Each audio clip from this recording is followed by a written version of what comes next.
Good morning guys. Magandang happy morning po sa inyo lahat guys. Nandito po ako sa may Manggahan, Quezon City ba ito?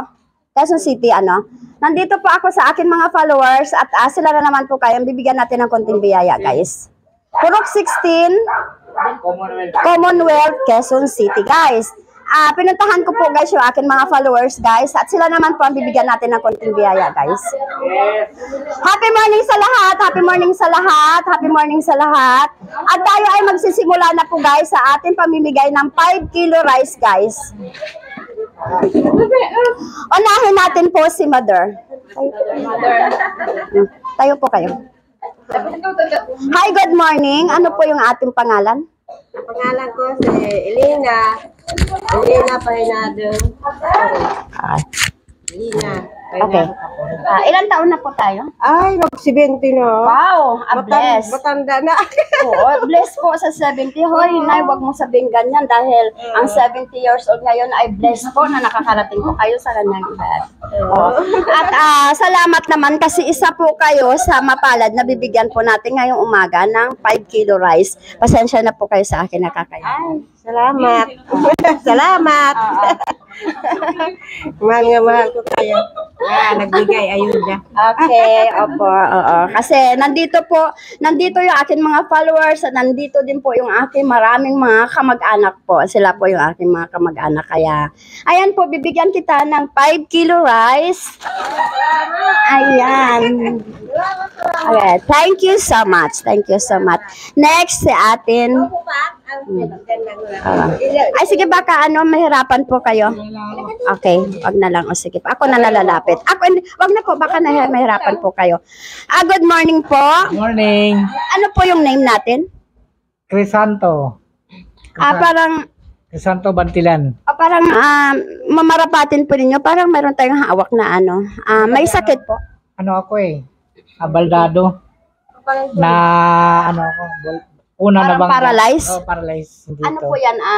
May sakit po kayong Hindi ko alam dahil nung Hindi naman po kayo high blood. sabi nila. Pero nung inano nila ako, diagnose, meron daw akong high blood, nahirapan daw silang kaya ganito ko. Nahirapan sila anong karamdaman ninyo. Ilang taon na po tayo? Ano ba yung kailan ba yung magsi-61 na sa sa Pebrero. Okay, bata pa po kayo. 61 is very young. Yes. At baka siguro lang po yan, may trabaho ba kayo dati o baka naman sa trabaho nyo or mga ba tinatawag dyan? Luma na ba yan? Na-aksidente kaya gano'n? Parang na-dislocate yung sa paa. Na-dislocate tapos di nung gumaling-galing na ako. Wala ka? Yun parang nag-up yung katawan ko gano'n. Okay. Maraming salamat kasi isa ka sa bibigyan natin ng 5 kilo rice at salamat po sa akin maliit na kakayanan. Sana po makakatulong po sa inyo. Maraming salamat po. Ay! Salamat. Thank you so much. Next. Sino ang kasunod? Next. Sino ang kasunod? Salamat. Come here. Next. Happy morning. Ang ating pangalan? May po, Mary Ann. Kailangan ba buo? Yes. Ilang taon na po tayo? May 45. 45. Ang 45 ay dapat ipagmalaki kasi minsan at the age of ganyan, pag tinatawag tayong nanay ay hurt. Okay lang. So hurt, di ba? No?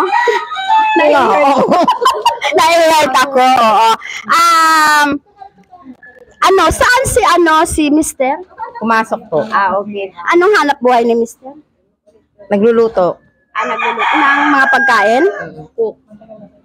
Okay. Masarap siya magluto. Masarap. At ikaw, sa bahay lang?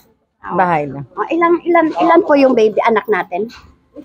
Bali, 4 sila. 4 sila. Malalaki na. May apo na ako, 5. Nagulat Sumagot siya. Ang bata nyo pa, nagkaapo na kayo? Bata rin kasi ako nag-asawa. Okay. Sige, hindi ko natatanungin kung bakit kayo nag-asawa ng bata pa.